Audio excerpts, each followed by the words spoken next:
Hi guys, welcome back. So for today I am using the If the Broom Fits Honeybee stamp set. It is enormous.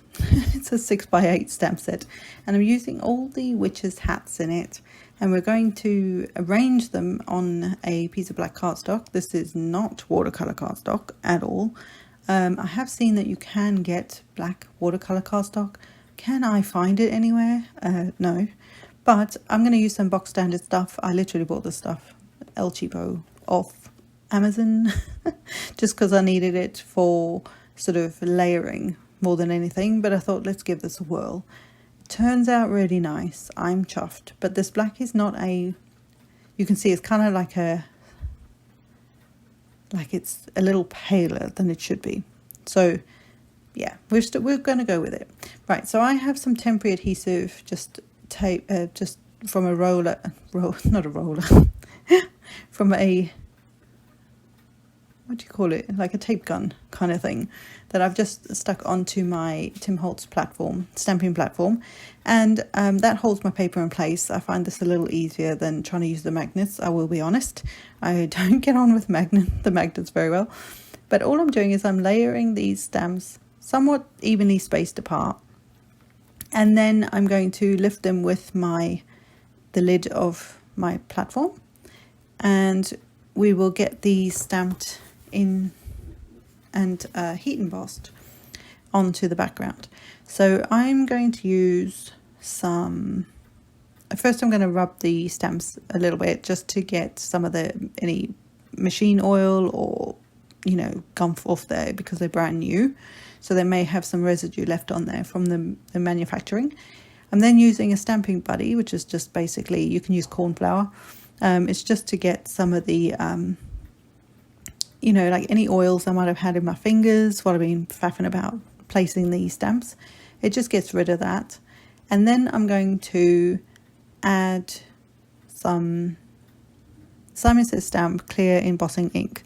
That's the one I went with, and we're going to stamp this a couple times, I think, just because one, they're new stamps, so the more you use them, the better condition they'll be, and also I want a decent impression so that when I go to heat emboss or add the powder to heat emboss, then it will be there'll be enough ink on there basically. So I'm going to stamp this a second time, and I will get that stamped on there quite quickly.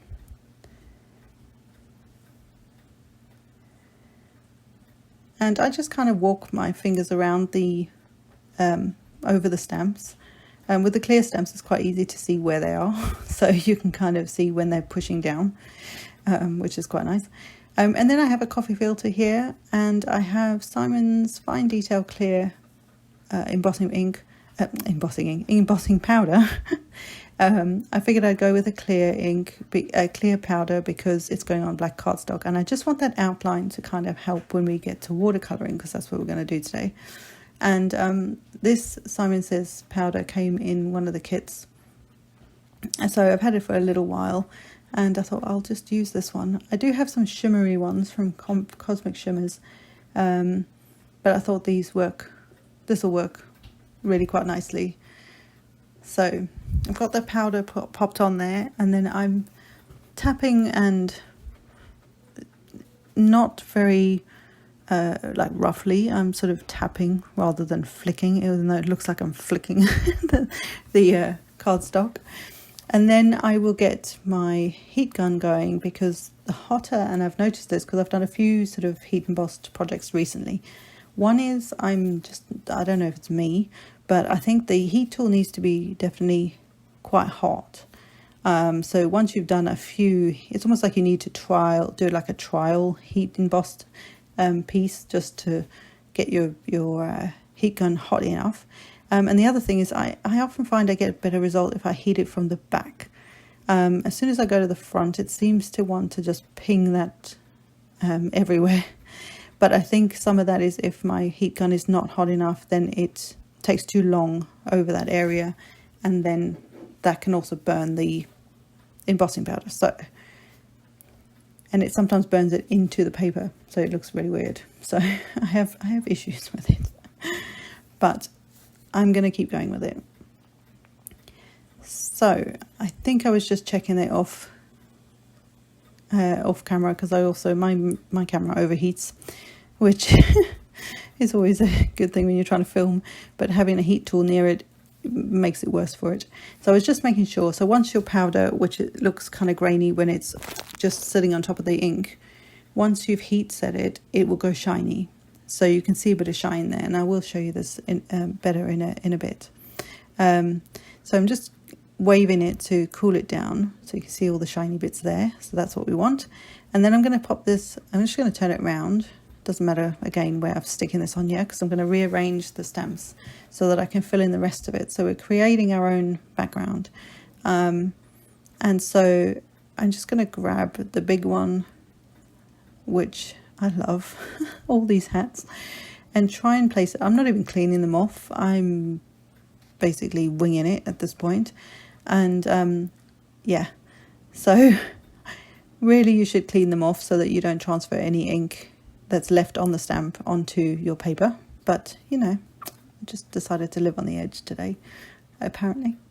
And then I'm going to rearrange these and try and get again as many in there as I can, but not putting the same one next to, you know, so that they don't have two of the same hats next to each other. I thought that, you know, at least would make it look a little better, I thought. So just rearranging these. Like I say, that big hat's going to have to move because I can't get these guys in properly. So just carefully grabbed him, and then I decide to pop him over there. And that way, and again, I'm trying to get the distance between the hats roughly the same. It doesn't have to be perfect, of course, but just roughly the same, so that at least it looks like they were meant to be there.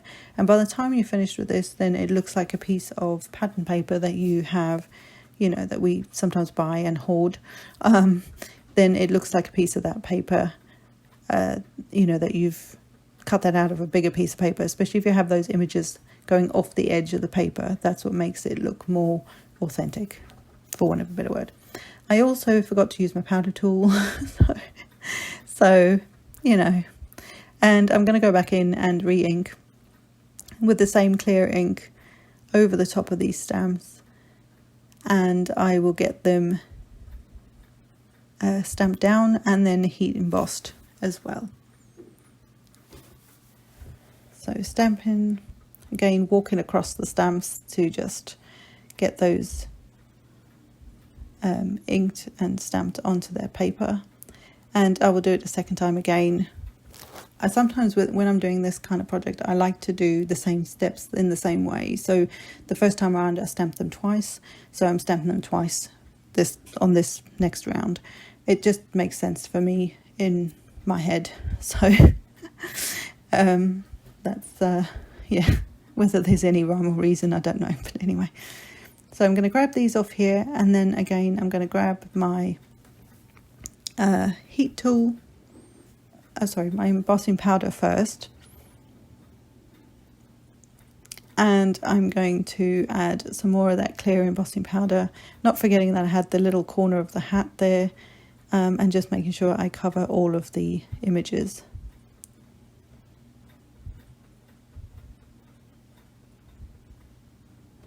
And again tapping, stroke flicking.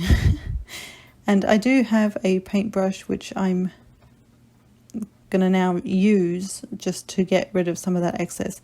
This is probably, which is what I was saying earlier, probably where I laid the stamps to start with.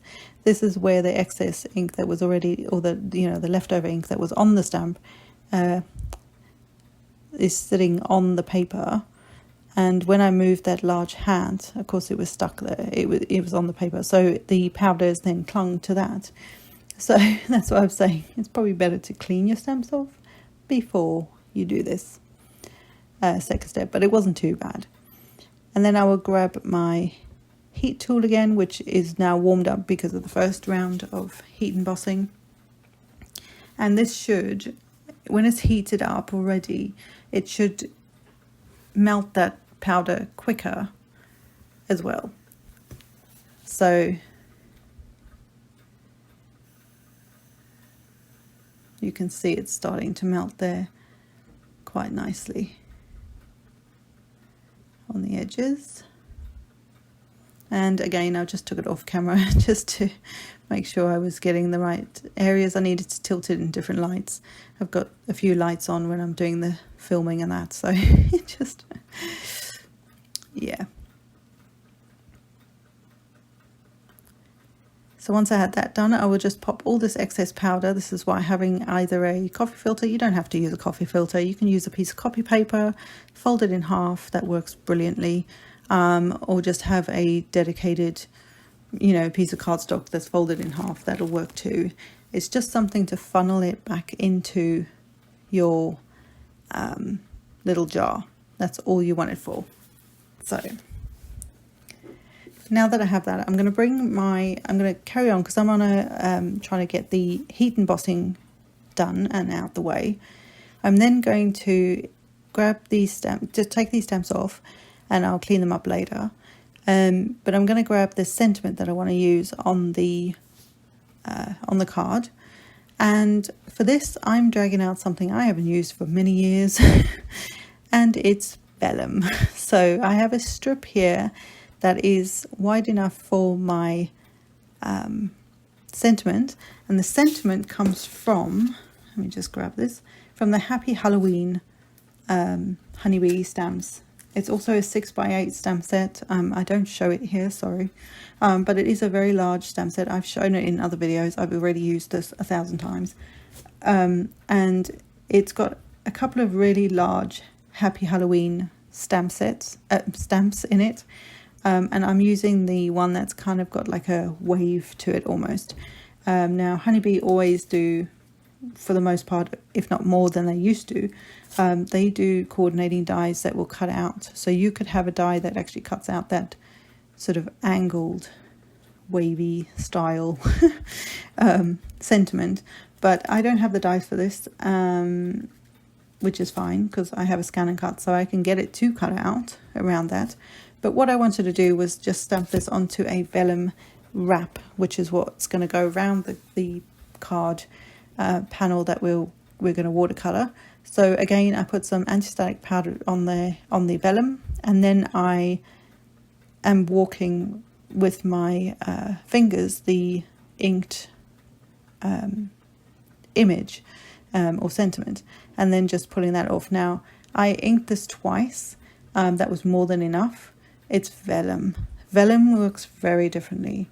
So for the colour, I'm going to use the ultrafine silver from Simon Says. Again, this came in one of the kits. It's a beautiful colour, and on the vellum it looks fabulous, I gotta say. But vellum reacts really, really differently. Like, as soon as you start to see it move when you heat it up, you have to move. You cannot linger. You will burn it. And so what I would suggest is that to practice, if you've never used heat embossing on vellum before, because it is very temperamental. You can burn that paper so easily.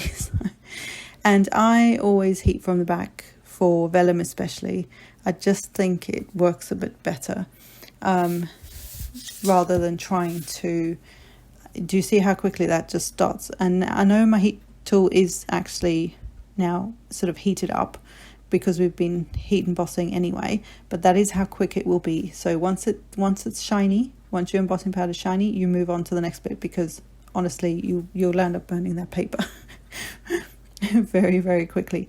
Now, because this is a wrap that I'm going to make, it is kind of doing its own thing here. It's got a bit of a mind of its own. And obviously nature of vellum, it is quite flimsy. I think you can get thicker, like a thicker version of vellum, but I still love this. I just thought, why have I not used this? You could do this for Christmas. Vellum and Christmas just work together as well. So I think it's just a great product to have. And again, I think I got mine off good old Amazon. It wasn't expensive, and it was, oh, I did show you that stamp set. It it's something I'm going to get into more and more, especially at Christmas, because I think it's a fabulous thing to use for Christmas scene cards, that kind of thing. Obviously, I'm using it as a Halloween thing right now. So this is my little wrap. So I'm putting him back on the on my stamp platform, and this, I wanted to add something extra to it because why not? And I have the, where the sort of curve of the, where the ween part of Halloween curves up, I wanted something else underneath there, because this is going to be, I don't know, I just thought it would balance it a little bit more, even though I like the shape of this. So in the end, I'm going to go with this little spider. I know I faff about for a bit with working out which one I want, but I actually go with this guy, and I just pop him somewhere, I can't remember where, about in the middle-ish, so he looks like he's meant to be there. And then I will get him heat embossed as well with the same silver. Again, it just adds to that little, it's just an extra little element there. Now, if you were stamping and embossing and cutting out all your images, then you could just add a stamped, coloured and cut out spider or something to the sentiment and the little wrap here. But because I was on this heat embossing roll, I just went with this. So, and he's a nice little sort of solid silhouette type spider. And those of you who know me know I love spiders.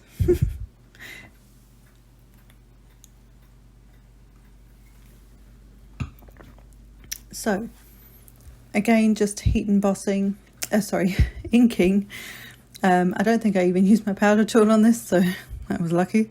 Bear in mind I've been fiddling with the paper, so it was just lucky it actually stamped, and then the powder stuck to just the spider, which was handy.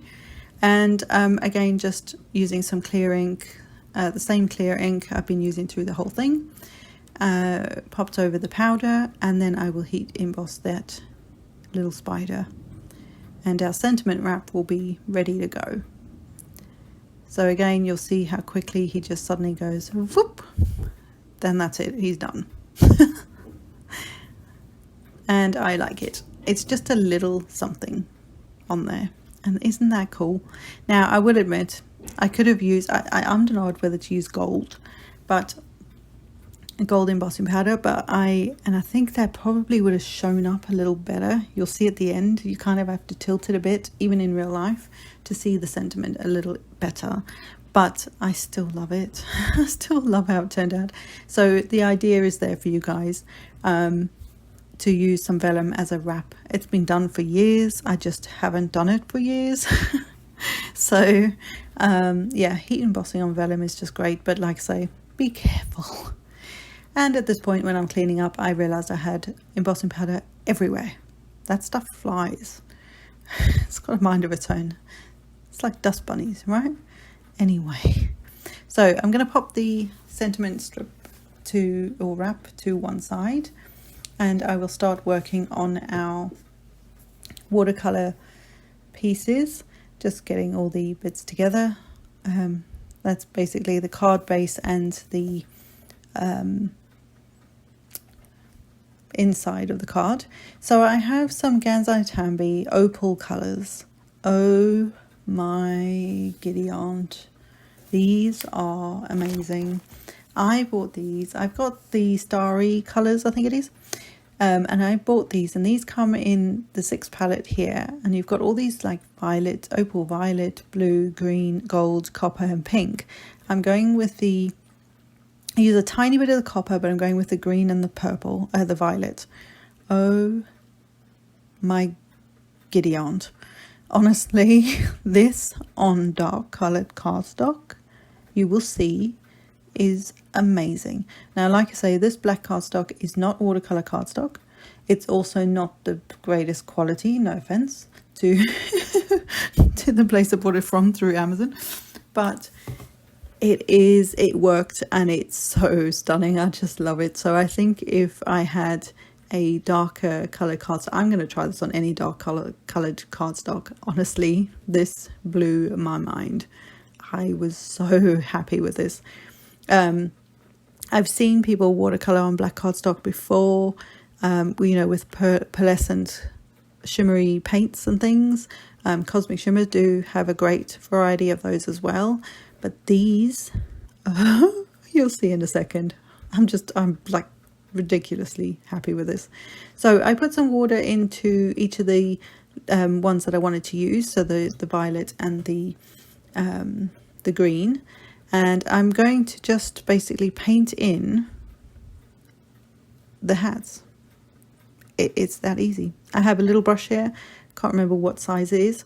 Now because we have just find a brush, sorry, that is comfortable for you, and then I will add in extra water into the onto my paintbrush and into the little paint pan as I need to. But what I will say is, if you because we've heat embossed the images, if you get too much paint that starts to sit on top of the heat embossed, the raised areas, the outline of the image, you can just, if you have a fairly dry brush, you can then just go over that, and you'll see me do that a couple times. You just go over that with your brush, and it's like the brush kind of absorbs the moisture that's sitting there. It works even if you've just got a stamped image and you find that your watercolor, there's too much like over the top of the outline of the image, then you can do the same thing and it works pretty well. So you don't have to be super careful because this is heat embossed, so in theory it's created almost like a little well for your paint and water to sit in, but sometimes it gets a bit too much. There's too much of it in there. So sometimes you have to sort of be a little careful, but not overly careful. Most of the time it's going to resist it if there's enough movement in that paint. But oh my god, I love this. This was just like, oh, it was one of those moments for sure. Anyway, so now that I'm getting the purple ones, I'm just working out which hat I want to be purple so that I don't have two purple ones next to each other, that kind of thing. I didn't overthink it, so you can see me doing hardcore math here, trying to work this out. And what I do with things where I'm watercoloring or painting or coloring in, whatever it is, I try and think, especially with watercolors, it's not so bad with like markers and things, but if you're watercoloring something and your paintbrush is full of that particular color, then I like to try and do all of that same color all in one go. So that's why I'm doing, finger math. Going, oh, okay, well, that one needs to be green, that one needs to be green, that one can be, that can be purple. So there are some that are going to be the same color next to each other, but it's not a big deal. But I try to kind of work with it. And also I liked that there was a green and a violet or purpley color in the paints, but the blue wasn't going to work with what I had in mind. Blue I love for skies and things like that, but for me it's not a Halloween color. Like, it's good for moody backgrounds and skies and things, like I say, but it's not a typical color. Like for me it would be oranges, green, purple, black, that kind of thing. So so that's why I landed up having just the two. And also there's a pink in this palette, as well as I think a copper and is it like a yellow gold kind of thing? Can't remember now. Or a gold? I don't know. Can't remember the name of it. But the other colours didn't totally work. So I ran with the purple and the green colour. On the buckles, I do use the copper one because I was looking for colours that would work more along the lines of what I prefer for my Halloween colours. So on this hat, you can see I'm dragging, using my paper towel just to get the moisture off my brush, and then going back into where I know there's a line on that hat to pick up that excess paint and water. And again, more finger math to work out where I wanted another purple one, seeing as I was doing all the purple ones first. So just roughly to get what I sort of thought would work. But can you see already, you can see the colour because it stands out on that paper because it's a darker color paper. Now this on something, you know, if you had a different theme of, you know, like this is Halloween, but if you had, say, I don't know, maybe you had snowmen that you've stamped and embossed onto black cardstock, and then you go in with the blues and the pinks. Wouldn't that be stunning? In fact, I've just given myself an idea because I've got a Stampin' Up. No, not Stampin' Up. I have a Simon Says Stamp. I think it was January last year. It's got snowmen in it. It's a stamp set in one of the kits, and oh my gosh, them stamped and heat embossed all over a dark blue, like a navy color background, and then using the opal blue, and there's a pink and even the green. I mean, that would be beautiful for a snowy kind of Christmassy, wintry card. I just gave myself an idea there. And you, obviously. So now I'm going in with the green. I've done what I think is all my purple. It's not. Best will in the world and all that.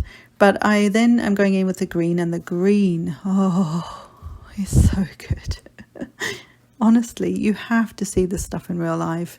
They are, these paints, I mean, I think I got them off Amazon in the end.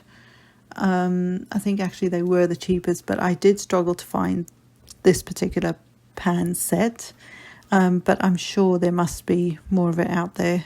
I can, you know, I'll have another look for you guys. But yeah, it's just, honestly, it's that green. It's just like, whoo, I love it.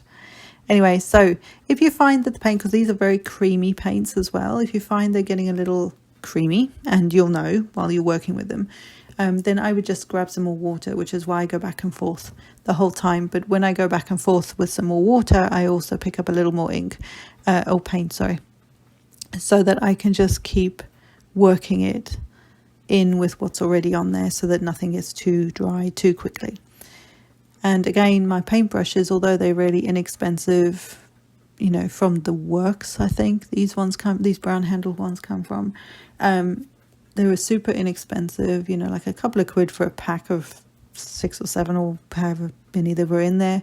And they all seem to have a fairly sharp, that's not the right word, but a fairly sharp end to them, so I can get into like smaller areas. It's really quite nice actually.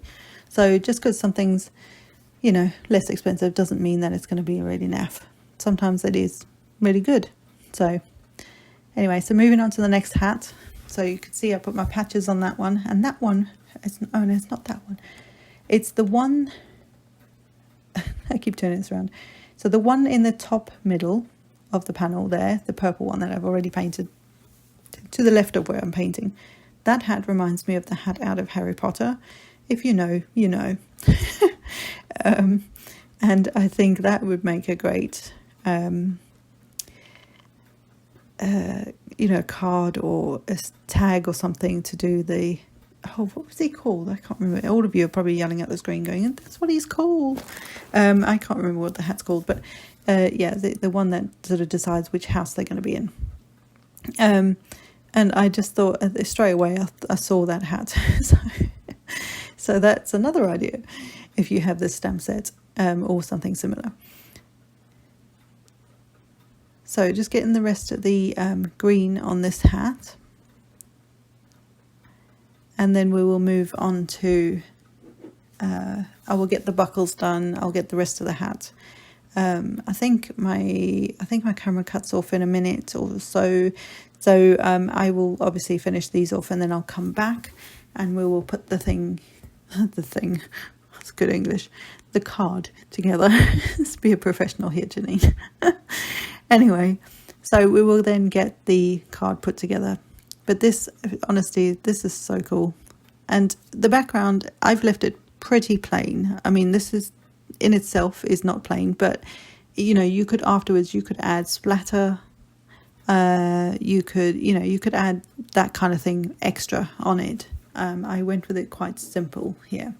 So what I did was, because I needed to get a move on basically, I get kind of impatient. I'm just using my heated tool, which is a Ranger tool. It looks like a hairdryer. It is a heat tool. Please be careful. Do not blow dry your hair with this thing. Yeah. And I just used it to try and help it dry.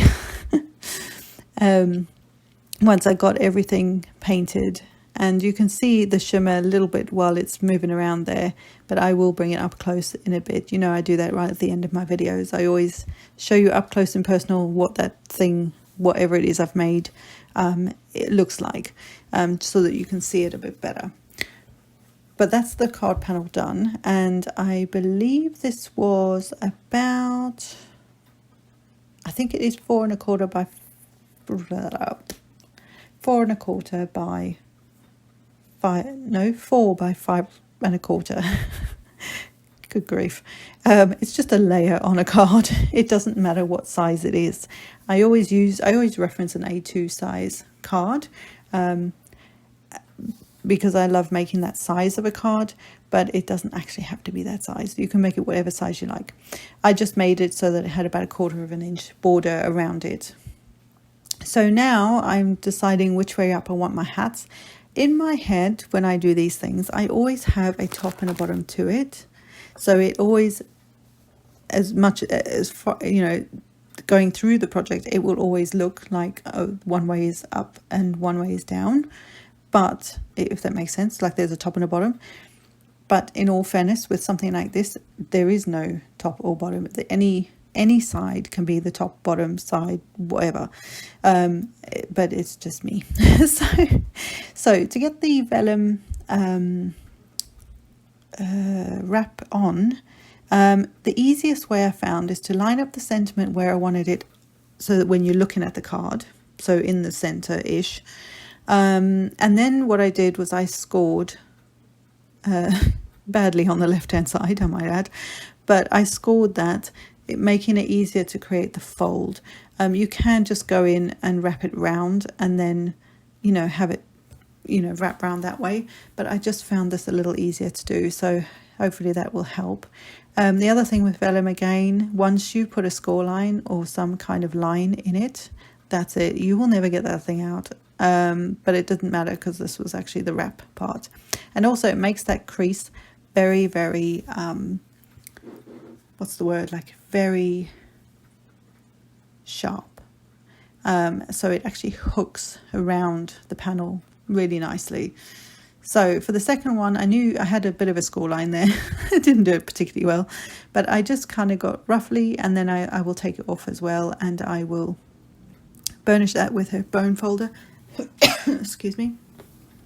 And because I knew this piece was straight at the top and the bottom, I could line up the edges to make sure it was actually straight.